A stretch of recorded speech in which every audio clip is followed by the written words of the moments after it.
Press the bell icon on the YouTube app and never miss another update from the Unique Academy.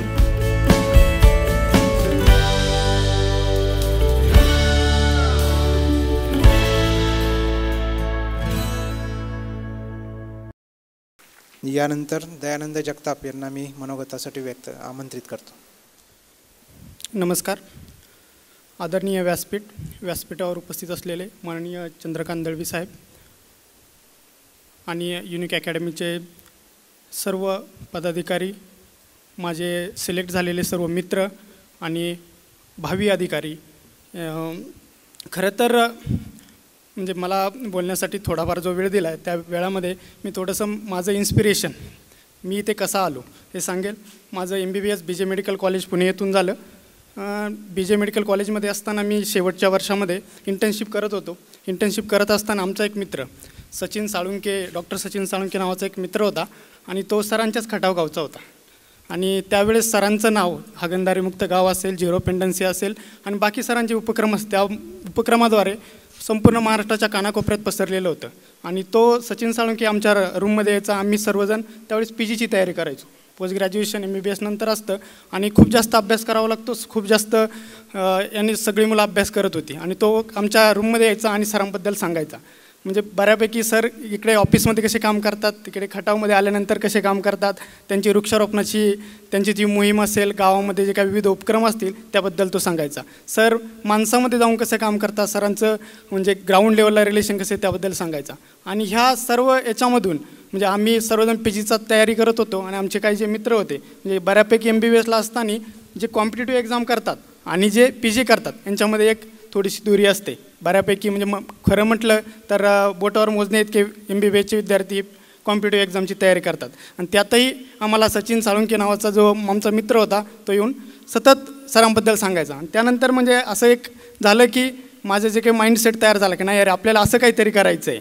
आणि त्या माइंडसेटमधून मग मी त्यावेळेस नुकतीच MPSCची add आली होती आणि त्या ॲडमध्ये मी एक म्हणलं एक्झाम देऊन तर पाहू.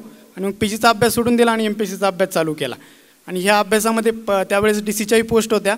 त्या DCच्या ॲडमध्ये मला काही DC मिळाली नाही, परंतु त्या ॲडमध्ये मला चीफ ऑफिसर नगरपालिका ही पोस्ट मिळाली. त्यानंतरची पुढची ॲड आली, त्या पुढच्या ॲडमध्ये काही DCच्या पोस्ट नव्हत्या. तसं म्हटलं तर MBBS केलेलं होतं आणि MBBS केल्यानंतर कोणती क्लास 2ची पोस्ट घेणं हे मलाही आणि माझे बाकीचे काही मित्र असतील यांनाही तसं तेवढं असं काही चांगलं वाटत नव्हतं. म्हटलं आपल्याला पोस्ट घ्यायची तर ती फक्त DC किंवा DYSP ह्या दोनच आपल्यासाठी पोस्ट आहेत.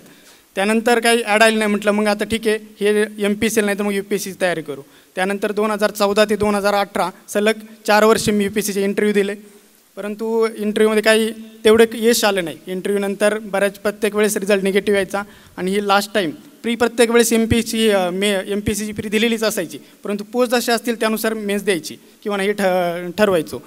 यावर्षी तशा DCच्या 20 जागा होत्या. म्हटलं की आपण एक प्रयत्न करू. UPSCचा रिझल्ट लागला. UPSCचा रिझल्ट मला वाटतं की मेमध्ये लागला आणि त्यामध्ये काही सिलेक्शन झालेलं नव्हतं. आणि त्यावेळेस MPSC प्री दिलेली होती. MPSCचा प्रीचा काही स्कोअर काढलेला नव्हता. म्हटलं आपण स्कोअर काढून बघू, तर बऱ्यापैकी स्कोअर होता. म्हटलं आता यावर्षी जागा आहेत, आपल्याकडे 2 ते 3 महिने आहेत, आपण MPSC प्रीचा अभ्यास करू. MPSCचा प्रीचा अभ्यास करायचा तर माझ्याकडे पुस्तकही नव्हती. माझे काही मित्र असतील, माझे रूममेट असतील, त्या रूममेटकडून मी पुस्तकं गोळा केली MPSCची जी काही असतील. मग मी आधी MPSC दिलेली होती त्यामुळे बऱ्यापैकी थोडीशी माहिती होती, परंतु नवीन 1-2 ते 4 वर्षामध्ये परत कधी MPSCचा अभ्यास केलेला नव्हता. मग ती पुस्तके गोळा केली आणि तो त्या 2 ते 2.5 महिन्यामध्ये एकदम कॉन्सन्ट्रेट असा तो MPSCचा अभ्यास केला. त्यानंतर म्हणजे असं MPSCची एक्झाम दिल्यानंतर लगेच MPSCची की येते, आपण लगेच स्कोअर चेक करतो. मला एवढे मार्क आलेत, मग माझं इथं DC सिलेक्शन होईल, माझं DYSP सिलेक्शन होईल, असं प्रत्येकाचं लगेच एक कॅल्क्युलेशन चालू होतं. मी एक्झाम दिली. म्हटलं आता एक्झाम दिलेली आहे, बाकी कोणताही विचार करायचा नाही. माझा plan B as a MBBS होतोच, प्लॅन B तयारच होता. जुन्नरमध्ये RH जुन्नरमध्ये मेडिकल ऑफिसर म्हणून जॉईन झालो. मग त्यानंतर जवळपास डिसेंबरपर्यंत मी मेडिकल ऑफिसर म्हणून जॉईन होतो. त्यानंतर मेन्सचा रिझल्ट आला. मेन्सच्या रिझल्टमध्ये कळलं की आपल्याला इंटरव्ह्यूसाठी सिलेक्शन झाले. तर इंटरव्ह्यूसाठी सिलेक्शन झाले. म्हटलं आपल्यासाठी सिलेक्शन झालं तरी पोस्ट आपल्यासाठी एवढ्या 20 आहे. 20मध्ये पण ओपनसाठी फक्त 10 पोस्ट आहे. 10मध्ये आपण आलो तर आपल्याला काहीतरी खरं आहे, नाहीतर आपल्याला काही उपयोग नाही. म्हणून खूप जास्त काही अपेक्षा न ठेवता तो इंटरव्ह्यू दिला. इंटरव्ह्यू दिल्यानंतरही म्हटलं की आता ही पुढची ॲड चांगली आहे MPSCची, त्यासाठी DC चांगले आहेत, त्यासाठी चांगला अभ्यास करू. ह्या परीक्षेकडून काही आपल्या अपेक्षा जास्त नाही आहेत, परंतु योगायोगाने म्हणा किंवा काही माझी आधीचे प्रयत्न असतील, माझ्या वाडवडिलांची आईवडिलांची जी पुण्य असेल, त्या पुण्याने मला ते 10वा माझा याच्यामध्ये 10वा रँक आहे, तो ओपनची ती शेवटची सीट आहे, त्याच्यामध्ये माझा 10वा रँक आला आणि मला डेप्युटी कलेक्टर ही मिळाली. खरं तर हे करत असताना म्हणजे MPSCचा अभ्यास करत असताना म्हणजे बऱ्याच वेळा असं वाटतं की UPSC करावी की MPSC करावी. आता कोणी UPSC करावी, कोणी MPSC करावी, हे बऱ्याच याच्यामध्ये वादविवाद असतील. काहींना वाटतं की म्हणजे ही पोस्ट आहे, म्हणजे मला तर बरेच जण माझे अजूनही मेडिकलचे मित्र म्हणतात की म्हणजे ॲज अ मेडिकल ऑफिसर तुम्ही तसेच क्लास होणार, तर हे कशासाठी करायचं. तर मी म्हणजे ज्यावेळेस मला तो आमचा जो मित्र होता सचिन साळुंके, मी आणि श्रीधर धुमाळ म्हणून दुसरा एक माझा मित्र आहे, तो आता IRS कस्टममध्ये आहे, आम्ही दोघंजण त्याच्या याच्यामध्ये इन्फ्लुएन्स खाली आलो असं म्हणता येईल. बाकीचे जे काही मित्र होते ते म्हणायचे की ह्या सचिनने या दोघांना वाया घालवलं. पण सरांचं जे इन्स्पिरेशन होतं त्याच्याबरोबरच आमच्या कॉलेजचे बाकीचे जे IAS झालेले जे काही लोक होते, त्याच्यामध्ये श्रीकर परदेश सर असतील, विजय राठोड सर असतील, अक्षय शिंदे सर असतील, IAS IPS झालेले होते, त्यांच्याकडूनही सतत मार्गदर्शन मिळत राहिलं. परंतु UPSCच्या प्रवासामध्ये तेवढं काही यश आलं नाही, परंतु ती MPSCच्या याच्यामध्ये जे डेप्युटी कलेक्टर मिळालं, असं म्हणता येईल की ते जे काही अपयश होतं ह्या ज्या यशाने ते झाकळून गेलं. विद्यार्थ्यांमध्ये बऱ्याच वेळा आता असं असतं की कॉम्पिटिशन UPSC आणि MPSC दोन्ही एक्झाममध्ये लाखोने विद्यार्थी बसत आहेत. सीट दरवर्षी म्हटलं तरी UPSCसाठी एक 800-900 सीट आणि MPSCसाठी त्या तर व्हेरिएशन होतच आहे. काही वेळेस तर 70, काही वेळेस 130, काही वेळेस 150 सीट येत आहेत. अशा याच्यामध्ये आपला प्लॅन बी तयार असला पाहिजे. म्हणजे तुम्ही प्लॅन ए ठीक आहे तुम्ही करताय, पहिले 1 वर्ष 2 वर्ष 3 वर्ष तुम्ही प्रयत्न करताय, फुल फोकसने करताय, तुमचे पूर्ण वेळ 24 तास जे काही आठवड्याचे 7 दिवस तुम्ही तो अभ्यास करताय ते ठीक आहे. परंतु 2-3 वर्ष झाल्यानंतर, कारण बऱ्याच वेळा असं असतं की आईवडिलांच्या ज्या अपेक्षा असतात त्यांच्यावर पण जो समाजाचा जो प्रेशर असतं तो एक वाढत चाललेला असतो. अशा वेळेस तुमचा जो प्लॅन बी आहे तो रेडी असला पाहिजे. माझ्या बऱ्याच मित्रांनी सांगितलं की त्यांचा जो प्लॅन बी होता तो ज्यावेळेस आले त्याच वेळेस तयार होता. मी असं म्हणणार नाही की तुम्ही ज्यावेळेस ह्या स्पर्धा परीक्षेच्या क्षेत्रामध्ये उतरताय त्यावेळेस तुमचा प्लॅन बी त्याच वेळेस तयार असला पाहिजे. परंतु over the period of time ज्यावेळेस तुम्ही 2-3 वर्ष त्या क्षेत्रामध्ये आहात, त्या क्षेत्रामध्ये असताना 1-2-3 वर्षानंतर तुमचा प्लॅन बी हा तयार असला पाहिजे. कारण ही कॉम्पिटिटिव्ह एक्झाम आहे. आता जरी म्हटलं की एका मित्राने सांगितलं की 405 जागा आहेत आणि त्या 405 जागासाठी जवळपास 3.5 लाख फॉर्म आलेले आहेत. म्हणजे 3.5 लाखापैकी फक्त 405 मुलं सिलेक्ट होणार आहे. बाकीच्या मुलांसाठी कुठेतरी परत ते परीक्षा देणार आहेत आणि त्यांच्यासाठी कुठेतरी एक प्लॅन बी त्यांना शोधावं लागणार आहे.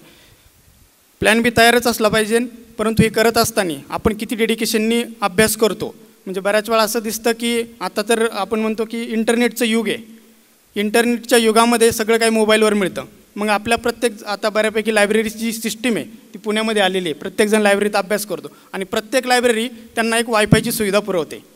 परंतु ती वायफायची सुविधा पुरवल्यामुळे त्याचा एक प्रॉब्लेम असा झाला आहे की जो मुलगा आहे तो 24 तास फक्त मोबाईलवर राहतो, पण मोबाईलवर तो नक्की काय करतो हे नक्की सांगता येणार नाही. त्याच्यामध्ये YouTube आहे, TikTok आहे, बाकी सर्व जे काही आता आलेलं आहे तेच बघत बसत असलेला असतो.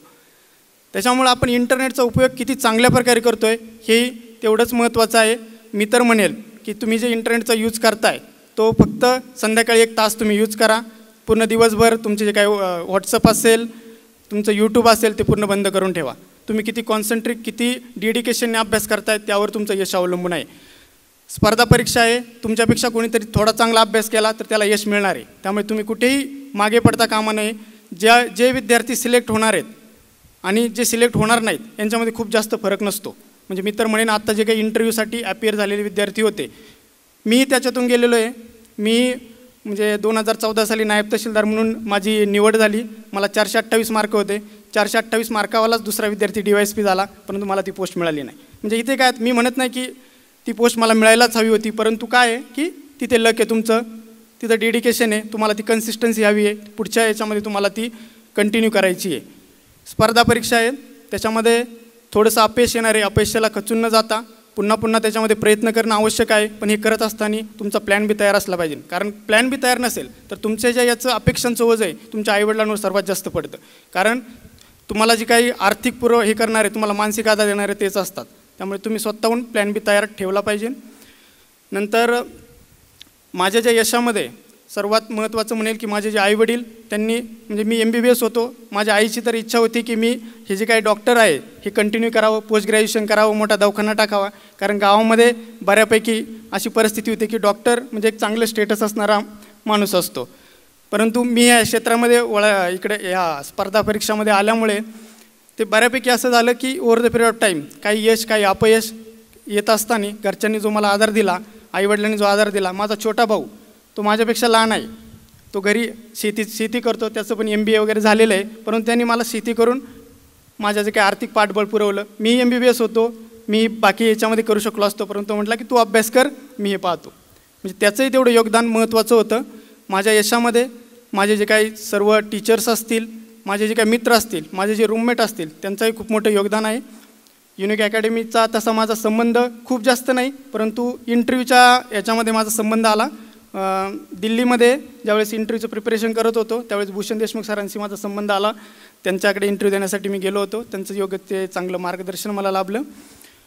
पुन्हा एकदा सर्व जे यशवंत विद्यार्थी आहेत त्यांचं मी अभिनंदन करतो आणि जे विद्यार्थी जे MPSCचे ॲस्पिरंट आहेत त्यांना मी पुढील परीक्षांसाठी शुभेच्छा देतो आणि युनिक अकॅडमीचे पुन्हा एकदा धन्यवाद व्यक्त करतो आणि थांबतो. जय हिंद, जय महाराष्ट्र.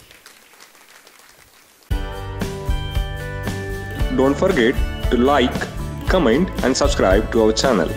Stay tuned.